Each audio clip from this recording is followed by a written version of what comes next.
lekcije, že na začetku, tako lahko podam predstavitev v slovenščini, ki bo malo dolgočasno.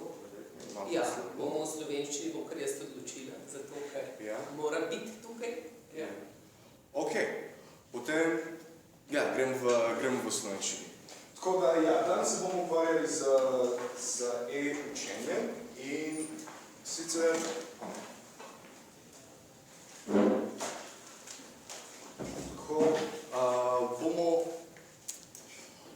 bomo videli najprej, kaj je e-učenje, bomo razgledali, kaj so najbolj znane in najbolj uporabljene spletne strani, ki se uporabljajo pri e-učenju. Samo na kratko lahko omenimo Khan Academy, EDX, Coursera, Codecademy je tudi znana. Centralno za danes bo Khan Academy. Bom predstavil, kako izgleda, bomo malo delali in bomo dobili en nasplošen občutek, kako poteka učenje skozi tega. Preden karkoli začnemo, vas prosim, da si vzamete en list in med predstavitev vse, kar vas zanima kot vprašanje, si ga zapišete in na koncu bom pobral te liste in bom skušal odgovoriti na čim več vprašanj. Seveda, skozi predstavitev si lahko postavljate tudi kakšnokoli vprašanje. To bom naredil, ker na prejšnjo predstavitev, ki smo imeli, se mi zdi, da je predvčeraj, to je tista predavatelj, sem naredil, pa se mi je zdelo, da je bilo zelo učinkovito v primerjavi z nasplošno postavljanjem vprašanj, kaj vas zanima in tako naprej, tako da je dobila ful več vprašanj. Mogoče bo tudi danes to. Ok, najprej e-učenje, kaj to je? Nasplošno e-učenje je vse, kar poteka elektronsko in kako se študenti in učenci učijo elektronsko. Na začetku je e-učenje bilo ena vrsta kompjuterizirano učenje, računalniško učenje, in s kater učenci s pomoč kakšni računalniški programi so se lotevali učenja kakšne jezikovne snovi ali pa matematične snovi ali kakšne druge strokovne snovi.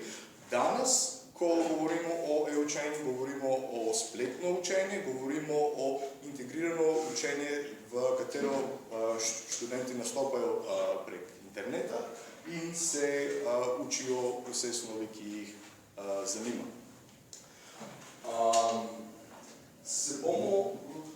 Bomo šli na tri sklopi. Prvi sklop bo v zvezi z motivacija za učenje, kako so učenci motivirani za učenje. Potem bomo videli, kateri so najbolj učinkoviti in najbolj primerni načini, da se predstavi pred učenci spletno učenje ali e-učenje. In na koncu bomo oba dva elementa integrirali in videli, kako to deluje v sklop z Khan Academy. Zdaj na hitro eno vprašanje. A je kdo slučajno srečal do zdaj Khan Academy? Ne, nobenega. Ok, še boš. Potem na koncu boste videli vse, kako to izgleda. Zdaj se najprej lotimo z motivacijo za učenjem in bomo šli najprej z bolj neuroznanstven, kemični vidik motivacije in se bomo na hitro pogovarjali o dopaminu in kako je dopamin povezan z motivacijo.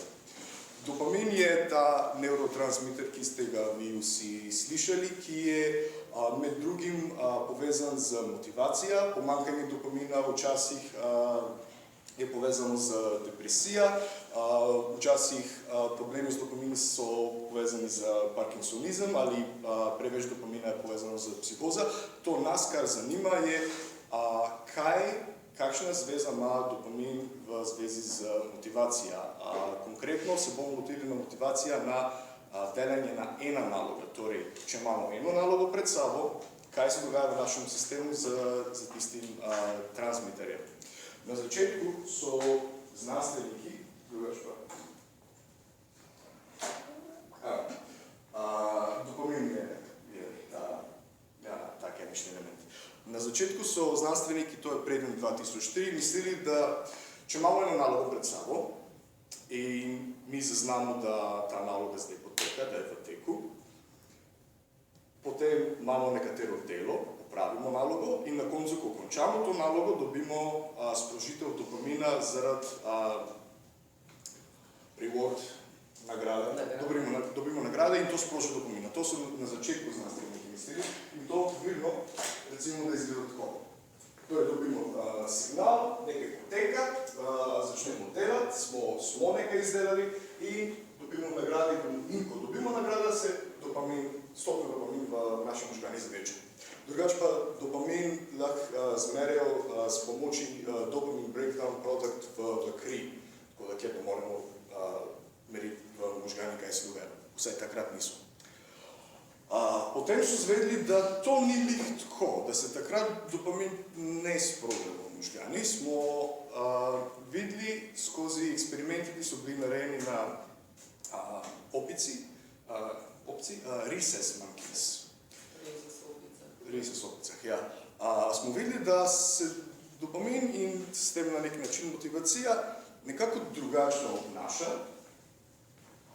In ko so preizkusili znanstveniki, so videli nekaj drugega. Te ovce so jim dali eno enostavno nalogo in to nalogo so, preden da začnejo delati, so sprožili kakšen signal, recimo en luč, potem opica dela in na koncu vzame nagrado. In to, kar smo videli, je, da se dopamin sproža takrat, ko se zavedajo, da je ta delovna sesija v teku. Ne na koncu. In to je zelo pomembna odkritev, ker s tem razumem, da dopamin ni v zvezi z zaznavanjem nagrada, ampak je dopamin v zvezi z anticipacijo nagrade. Torej, ko mi anticipiramo, da bomo nagrajeni, ko mi anticipiramo, da bomo nekaj dobrega naredili, takrat se dopamin sproža, takrat mi dobimo ta high, ki je asociiran z motivacijo. Nekaj drugega so naredili. Tukaj imamo v prvem eksperimentalnem načrtu, tukaj imamo nekatera zelo lahka naloga, katera je bila verjetnost, da bi ovca opravila ta naloga 100%. Torej, recimo, da mora nekaj udariti in na koncu dobi banan. Ni problem, vsaka ovca lahko vsaka ovca lahko naredi, potem dobi sproži dopamina, se počuti dobro, se počuti confident, kako se reče, samozavestno in to dela. Potem so nekaj zamenjali, znanstveniki so spremenili verjetnost, da bo na koncu ovca dobila nagrada v 50-50, polovico. So vključili tukaj beseda mogoče. In takrat, ko so vključili tukaj besedo mogoče, se je nekaj v dopaminergičnem sistemu spremenja. Kaj mislite? Če mi mislimo, da na koncu bomo mogoče 50-50 dobili nagrada, a bomo več motivirani ali manj? Ok, kdo misli, da bomo več? Kdo misli, da bomo manj? Tako. Kaj se je zgodilo? Če imamo 50-50%, imamo zelo večji sprožek dopamina. Tukaj je ta moment, ko se ovca zaveda, da ok, danes bom, to je lahko, jaz zmorem tega, ampak včeraj mi ni šlo, preden tega mi ni šlo, pa v tem sem se slabo počutil, ampak danes sem tako naravnan na levi strani in bo še dobro. In na koncu vidimo, da ta neizvestnost, ta negotovost sproža še več dopamina. Še ena stvar so naredili znanstveniki. Zdaj so jih razdelili v dve skupini in so rekli, ok, ena skupina bo 25% na koncu vsaka naloga dobila nagrada, druga skupina bo 57% na koncu dobila nagrada. In tukaj vidimo, da čeprav so te dve skupine diametralno različne, nivoji dopamina v organizmu so tukaj nekje na polovici. Zakaj je to tako? Tukaj znanstveniki razlagajo s tem, da ne glede na to, kakšne so verjetnosti, da mi dobimo na koncu nagrada, je pomembno, da je samo znižana negotovost, da se nekatera naloga uspešno opravi. Tako da na koncu vidimo, da dopamin ni pomemben v nagradi, ko dobimo nagradi, počutimo kakšen drug neurokemični pokr. Dopamin je povezan z motivacijo in z anticipacijo nagrade. Tukaj gremo naprej in če to preusmerimo v učenju, vidimo, da je zelo pomembno, kako učenec gleda svojo nalogo in kaj misli, koliko je verjetno, da bo ta naloga opravila. Bodi si da je kakšen test, bodi si da je kakšna matematična naloga ali karkoli drugega. In tukaj malo lahko interpoliramo isto. Gremo malo bolj daljše in recimo, da imamo več nalog. Če učenec pri več nalog je uspešen, se razumemo, da se motivacija ustraja in gre naprej in to nas ne zanima to. Zanima nas, če je učenec neuspešen. Kaj se dogaja z našo motivacijo pri neuspeha? Recimo imamo eno nalogo, pademo to nalogo, drugo nalogo, spet neuspešno opravimo in kaj se dogaja z našo motivacijo? Zaradi tega se bomo vrnili malo nazaj na ene stare behavioristične teorije, oziroma na Martin Seligmanova teorija o naučenem nemoči. In tukaj vidimo, da ko se večkrat dogaja neuspešen dogodek, da se stopnja motivacija postopno zniža. Najboljša ilustracija za naučene nemoči, meni se zdi, da je to. Čeprav, a se vi spomnite te eksperimenti, ki smo jih večkrat omenili, da je Seligman delal za psi, ko postaviš pes v nekatero nebogljeno stanje, pa daš elektrošok, potem mu daš prostora, da bi šel mim in ne gre zjutraj, se noče. He doesn't attempt to save himself. To je ilustracija, to je pa res. Slišna slika. Torej, to po moje je kako dejansko izgleda ta naučena nemoč. In tukaj imamo pri učenci nekatera si podobna slika, da če učenec večkrat pade kakšno nalogo, dobimo nekatero stanje, that resembles this one. Ali sem uskočen, Goran, če se spomnite, to bomo tudi danes delali, ker naučena nemoč je pri otrocih z motnjo v duševnem razvoju zelo značilna. To je tipičen primer, ali pa pri tistih otrocih, ki imajo kakršne učne težave, se hitro pojavijo. Ok, zdaj bomo videli naslednjo, kako tega premagati. Kako iti skozi naučena nemoč, kako iti čez neuspeha. In bomo predstavili ena je teorija in eno je element. Te so podali Carol Dweck in Angela Duckworth.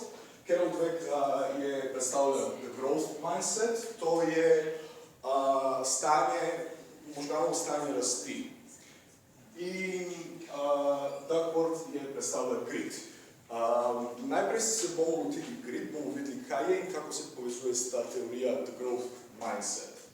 Torej, grit je, zdaj to ne znam čist razložiti slovenščine, passionate perseverance during long-term goals. Ali lahko nekdo prevaja tega? Tako da perseveracija, rezilientnost skozi dolgotrajnih ciljev. Ustrajanje, da delamo neke težke, zahtevne naloge. Ja, ustrajanje je pravilna beseda. Ustrajanje. To ne pomeni intenzitet. Grit ne pomeni, da mi se danes lotimo 6 ur ali 8 ur in se učimo za kakšen izpit ali za kakšno nalogo ali delovno poročilo. To ni grit. Grit pomeni, da mi to zavestno ustrajamo čez recimo eno leto. Da mi vsak dan ali dvakrat tedensko nekaj delamo v zvezi z našim ciljem. In tukaj so videli v zvezi s tega, da učenci, ki imajo pozitivna stopnja, recimo, v kateri je grid pozitivno izraženo, a ve mogoče kdo, kako bi se to prevedilo v slovenščini? Grid. Imamo kakšen, dajte nam pogledati malo na Google, evo, zdaj, ko imate vsi, kako hočemo zdaj to prevesti. Torej, so videli, da tisti, ki imajo ta osebna lastnost, recimo, so bili bolj uspešni kot tisti, ki so na nek način talentirani. Torej, grit je bolj pomembni dejavnik, to ustrajanje je bolj pomembni dejavnik kot talent. Ustrajanje je bolj pomembni dejavnik kot inteligencija, kot IQ. Zaradi tega, ker vsi, ki so, ena izmed možnih razlag je to, da tisti, ki so bolj talentirani, oni, ki se zaznavajo kot bolj talentirani, če padejo, potem ta neuspeh pripisujejo na svojega talenta in ne grejo čez. Tisti, ki pripišejo uspeh in neuspeh k ustrajanju, če padejo, samo spremenijo strategijo, ustrajajo še malo in grejo čez.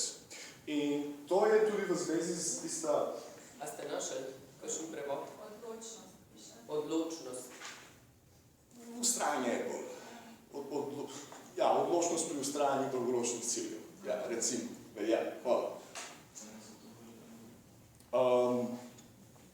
Tisto se povezuje, to ustrajanje se povezuje z tisto filozofijo, tisto teorijo, ki se imenuje možganska teorija rasti. Možganska teorija rasti primerja dve vrste filozofije. Ena filozofija je the fixed mindset, fiksirana možganska naravnanost. Se pravi, nespremenjene sposobnosti, ne? Kako ste že temu rekli? Teorija rasti pa teorija... Fixed mindset versus growth mindset. Skratka, da je inteligentnost spremenljiva ali pa ni. Da so naše, iz česa je odvisen naš uspeh. Torej, če si mi predstavljamo, da je našega uspeha na nek način odvisen iz naših talentov, iz naših determined abilities, določenih sposobnosti ali pa vrojenih sposobnosti, potem, če imamo kakšen ovir skozi učenje, če imamo kakšen problem, se naši strategiji grejo v smeri odmikanja od neuspeha. They turn away from failure. We try to use strategies that turn us away from failure. Uporabno strategije, ki preprečujejo tiste uspehe. V nasprotju s tem je pa growth mindset, ko uporabljamo tista teorija, tista filozofija, ko je inkorporirana v našem sistemu, potem razumemo, da je naš uspeh določen iz to, koliko se bomo učili, koliko bomo ustrajali pri kakšna naloga. In tukaj je en zanimiv primer, ki bi ga hotel ilustrirati, mislim, da zelo dobro opisuje ta razlika med fiksiran in naravnanost rasti. Tako, v nekatero šolo so imeli zelo slab razred in učiteljica, ki ga je imela ta razred, je šla recimo na porodniško. In so morali najti kakšen substitut, nekatere zamenjava za njo. Noben noče vzeti tega razreda in so morali na koncu poklicati eno učiteljico, ki je bila že upokojena nekaj čas. In so jo prosili, da lahko pridite en semester predavati, dokler da se vrne naša kolegica. In ona rekla, ok, najprej bom pogledala učence in potem mogoče bom prišla, mogoče ne bom. In ok, pride in razredničar da lista učencev in na lista stojijo ime in priimek in zraven stoji beseda IQ. To se dogaja v angleško govoreče področje. In piše IQ in gre vse od 105 pa naprej. In učiteljica pogleda in reče, ja, bomo za ta razred, ni problem, bomo se bomo imeli fajn, bo vse super, bomo ustrajali, pričakujemo dobre rezultate. Razredničar reče, ok, ampak te niso mogoče najboljši razred, da si prepričana, da lahko ustrajaš z njim. Ja, itak, se vidim, da so odlični otroci, ni problem. Čez en semester se razredničar vrne nazaj in reče, ok, lahko pogledam rezultate zdaj, kaj ste imeli. Na začetku semestra povprečna ocena te učence je bila okoli 2, max. Na koncu je bila pa okoli 3 in 4.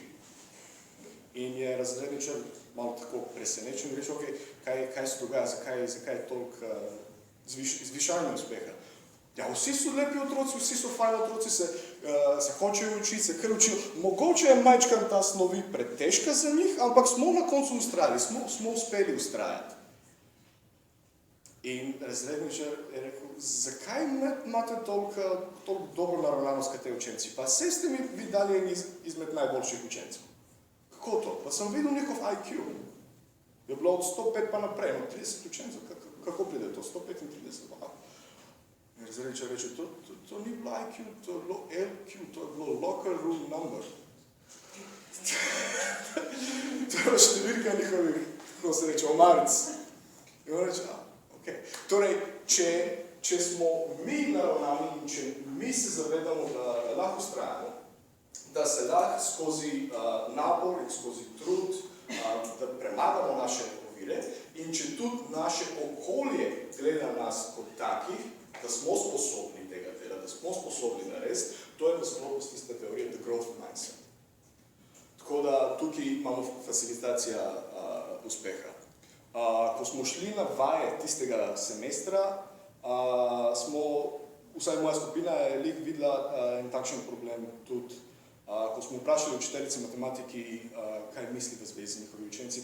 Mislim, ok, večina so dobri, vse fajn, ampak nekateri enostavno niso rojeni za matematiko.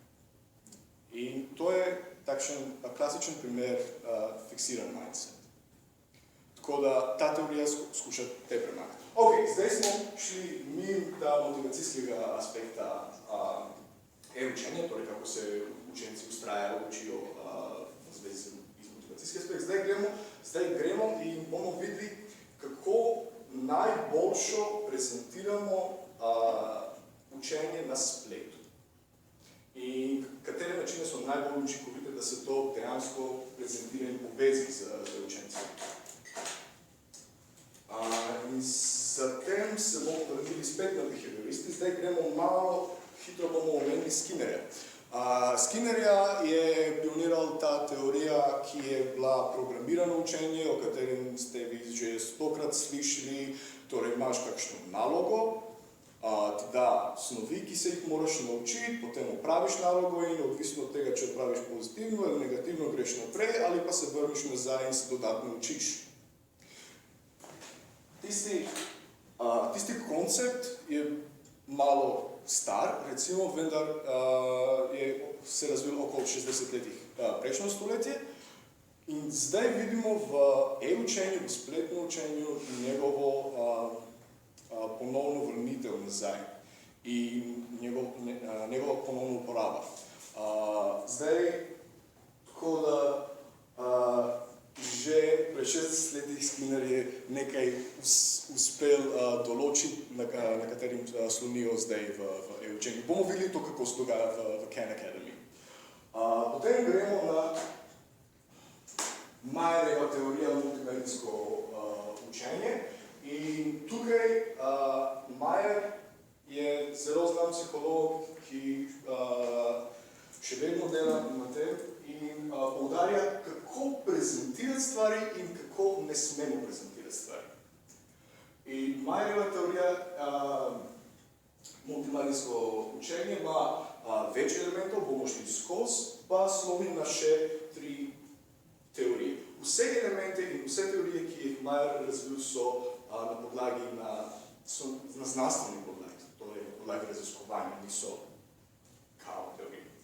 Najprej gremo na elemente in zdaj bomo tako naredili.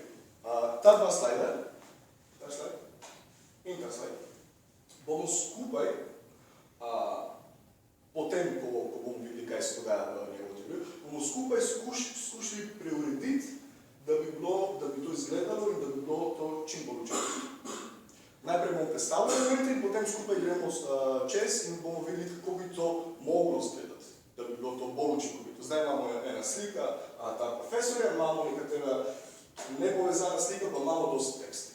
Ok, prvi element, redundantnost, to je, ko uporabljamo slike, pripovedovanje, razlaga in tekst.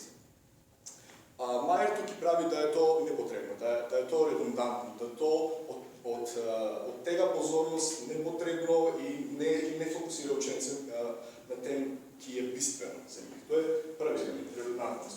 Multimedija,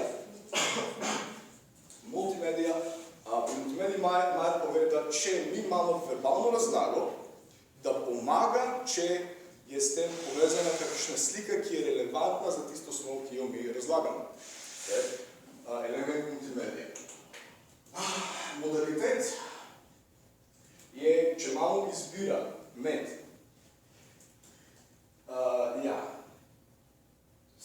če imamo izbira med slika in razlaga in slika in tekst, si raje izberemo slika in razlaga. Si raje izberemo multimedija in razlaga namesto tekst. Tekst samo ovira na nek način učenje. Pa tudi, če imamo tekst, če ga recimo moramo imeti v predstavitvi tekst, je pomembno, da ne sedimo in beremo vse, kar smo napisali. To ste večkrat počutili, da nekdo čist bere, kar je napisano vse. Tako da to ni potrebno. Spatial contiguity, to ne znam prevesti. Ne pojma, kako se prevaja, če mi lahko nekdo pomaga kar. Spatial contiguity pove, da če imamo slike in tekst, je pomembno, da se te slike in tekst dani skupaj. Prostorsko usklajenost, po mojem, to reči. Da so dani skupaj, da niso ločeni. Torej, recimo, če vidimo ta slajd, ta ima tekst, pred tega ima slike. To ne gre v njegovo teorijo. Torej, če bi hoteli tukaj uporabiti njegovo teorijo, bi bila ena slika tukaj, pa bi bil recimo tekst zraven. Tukaj imamo dva slajda tekst in slike in to ne gre skupaj. Potem imamo signalizacija. Signalizacija je enostavno to, kar vidimo v vsi učebniki, da nekaj pomembnega poudarimo. Poudarimo na kakšenkoli način. Poudarimo z podčrtovanjem, z debelejšimi črkami ali damo puščico, karkoli. To je signalizacija, da mi pritegnemo pozornost na bistvene stvari. Personalizacija je zelo zanimiva stvar in tukaj govori o tem, da ko mi nekaj prezentiramo, ko mi nekaj predstavljamo, je pomembno, da govorimo kot da bi se pogovarjali z eno osebo. Torej, neformaliziran jezik. Torej, jaz vam povem skozi praktičen primer, govorim kot da se pogovoriva recimo ena na ena in skušam določiti primere, ki so čim bolj bližje z vami, da vi to boljše razumete. Da čim boljše inkorporiram novo znanje v vaši že obstoječi schemi. Koherentnost je uporabljanje relevantni sliki in tekst v zvezi s tisto, kar se učimo. Torej, se večkrat dogaja, naprimer, kot je bilo pri slajdu, se večkrat dogaja, da v kakšna prezentacija imamo nekatera zelo zanimiva slika ali pa kakšna slika, ki je zelo smešna. Majer je odkril, da čeprav je slika smešna in čeprav ta slika pritegne pozornost, nima pomemben učinek v učenju. Se bojo učenci spomnili to sliko, se bojo spomnili, kako se počutijo, ampak tukaj, če ni poudarek na glavne snovi, potem se to izgubi. Tako da tista strategija ni vedno najboljša, če mi hočemo nekaj zanimivega dati. Samo zato, da je zanimivo. Samo zato, da je zanimivo, ja. Če pa mi uspemo s tem povezati to, kar hočemo povedati, kar hočemo podati, potem je učinkovito. In extraneous processing, to je zunanjo procesiranje, to je, da če imamo kakšnokoli predstavitev, jo moramo odločiti iz vse zunanje distraktorje. Torej se osredotočamo na to, kar hočemo povedati. Vse, kar je okoli, zraven in karkoli samo ovira naše predstavitve. Smo šli skozi. Ok, zdaj bomo malo skup in hočem, da skozi te elemente, ki smo jih videli, da mi vi meni poveste, kaj bi spremenili, da bi to boljše izgledalo. Ta dva slajda. Tisti slajd in tisti slajd. Kaj se lahko da spremeniti tukaj, da bi to boljše izgledalo? Evo, začnimo tukaj, recimo. Ima kdo kakšne ideje? Ok. Mogoče pametnejšo še dam elemente, da se malo bolj spomnimo, kaj smo videli. Jaz bi dala na več slajdov, ne samo na eno. Še enkrat, na več? Na več slajdov, ker se mi zdi, da je škoda škoditi informacije na eno. Ok, potem ti bi razdelila pomembne informacije na več slajdov. Ja. Tako da bi se bolje zapomnili. Te pač pravila. V redu, to je en bil. Jaz bi pa sam termina pač teh elementov in potem bi ti sproti razlagal vsega posebej. Bingo. Redundancy, to, kar si rekel, to je prvi element. Torej, tukaj imamo več teksta. Zdaj, jaz sem že predstavil, kaj se dogaja tukaj in je redundantno, če je še enkrat predstavljeno na slajdu. To, kar se dogaja v predavanju, da imate recimo PowerPoint slide za tekst in da profesor razlaga, je pomembno, ker potem te slide uporabljamo pri učenju. Če jaz hočem narediti samo prezentacijo, ki ni namenjena kot gradivo potem to je redundantno. Potem, kot je rekla kolegica, dam bistvene pojme in razlagam naprej. Še kaj? Primere zraven, mogoče pač v slikah primeri, kako bi izgledala. Ok. Ja, zraven slik daš primer. Daš primer, ga lahko odslikaš ali pa ga lahko poveš. Poveš kakšen primer, ki je bližji s tisti, ki jih hočeš dosegati. Kaj bi... Recimo pri tisti element, special continuity. Imamo slike in tekst. In niso na slajd. A je to učinkovito? Kdo misli, da je? V redu, kdo misli, da ni? Ok, ja, v bistvu ni. Če hočemo povezati kakšno multimedije s tekst, damo na en slajd, da lahko slišalec poveže, kaj mi govorimo. To je special continuity. Signalizacija. Skozi tega slajda, imamo kakšno signalizacijo? Imamo kakšen poudarek? Kaj? Beseda mark. Eden, ja, imaš prav. Imamo edini pozitiv.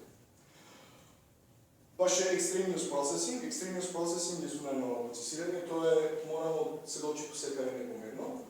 Tukaj, recimo, razen teksta nima nekaterih več stvari, tukaj pa imate. To je recimo na nek način nepomembno. Tiste slika nam nič ne pove. Tiste slika pa tudi ne pove preveč. Lahko samo omenim Richard Meyer in to je to. Torej, če bi tega malo bolj zrihtali, mogoče bi ta slajd zgled tako. Te elemente so poudarjene, te so glavne elemente.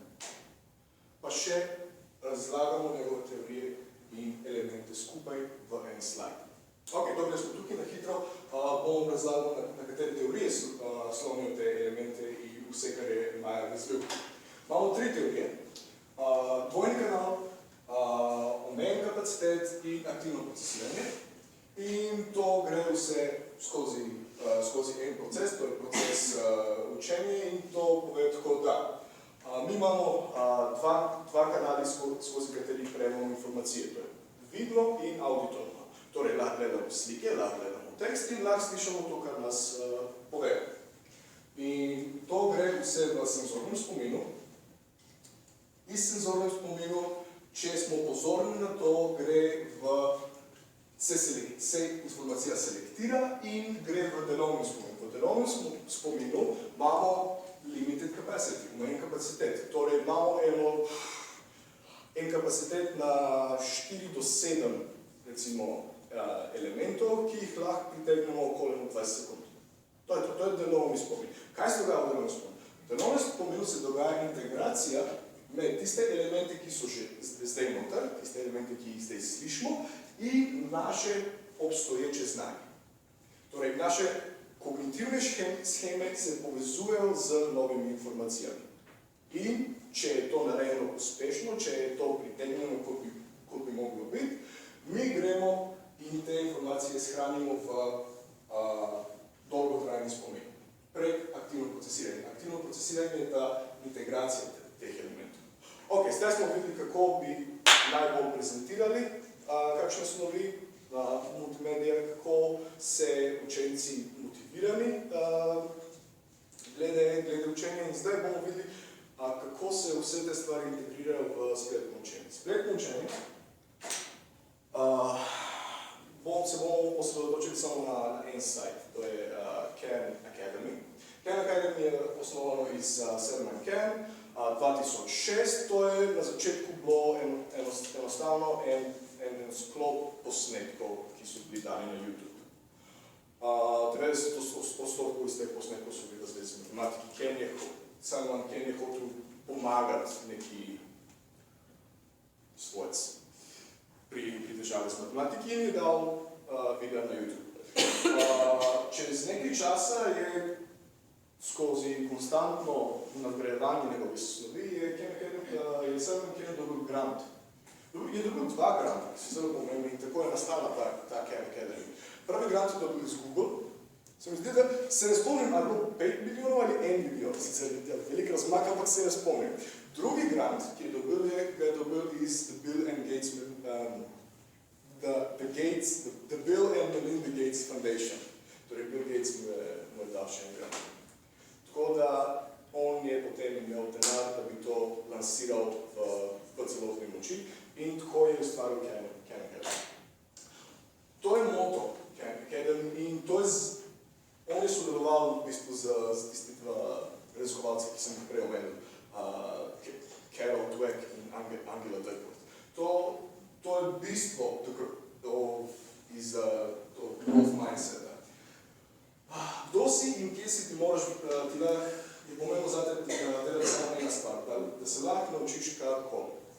In to Khan Academy skozi poudarja eksplicitno in tudi subliminally. Implicitno. Ja, implicitno, ok.